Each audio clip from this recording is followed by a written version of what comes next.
காலையிலேயே ஆஞ்சநேயருக்கு வணக்கத்தை போட்டு காஞ்சிபுரம் வரைக்கும் ஒரு முக்கியமான வேலையாக கிளம்பி போயிருந்தோம். கவர்மெண்ட் ஆஃபீஸில் காமராஜர் காந்தி ஃபோட்டோலாம் இப்போ வைக்கிறதே இல்லை போல். என்ன வேலையாக காஞ்சிபுரம் போயிருந்தேன்னா, என்னோட வீட்டில் தம்பி தங்கச்சிக்கு வந்து கல்யாணத்துக்கு வந்து மாப்பிள்ளை பொண்ணு தேடிக்கிட்டு இருக்கோம். அது சம்மந்தமாக போயிட்டு ரெஜிஸ்டர் பண்ணிவிட்டு ஜோசியரையும் பார்த்துட்டு திரும்பி வீட்டுக்கு கிளம்பிட்டோம். வர வழியில் இந்த மாதிரி கோழி வித்துட்டு இருந்தாங்க. நம்ம வீட்டில் 2 நாட்டுக்கோழி இருந்ததுங்க. அதை வந்து திருடிட்டு போயிட்டாங்க. அதனால் வந்து கோழி கிடச்சா வாங்கிட்டு வந்து மறுபடியும் வளர்க்கணும்னு அம்மா வந்து ஆசைப்பட்டுட்டு இருந்தாங்க. அதனால் இறங்கி வந்து விலை விசாரித்தோம். விலை ரொம்பவே அதிகமாக சொன்னாங்க.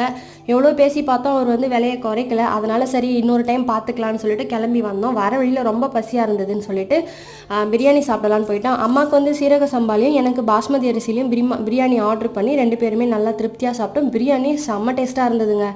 அதிகமாக அம்மா ஹோட்டலில் சாப்பிட மாட்டாங்க. எப்பயாச்சும் இந்த மாதிரி நம்ம வெளியில் போகும்போது தான் உங்களுக்கு நம்ம ஹோட்டலில் வாங்கி கொடுப்போம். எப்பவுமே நான் வீட்டில் செய்கிற பிரியாணி தான் சாப்பிட்டுட்டு இருப்பாங்க. சாப்பிட்டதுக்கப்புறம் வீட்டுக்கு வந்தால் டிவிக்கு முன்னாடி டிவியில் ஓடிட்டு இருந்தது. எல்லாரும் உட்காந்து அதுக்கப்புறம் தலைவர் பேச்சை கேட்டுட்டு இருந்தோம்.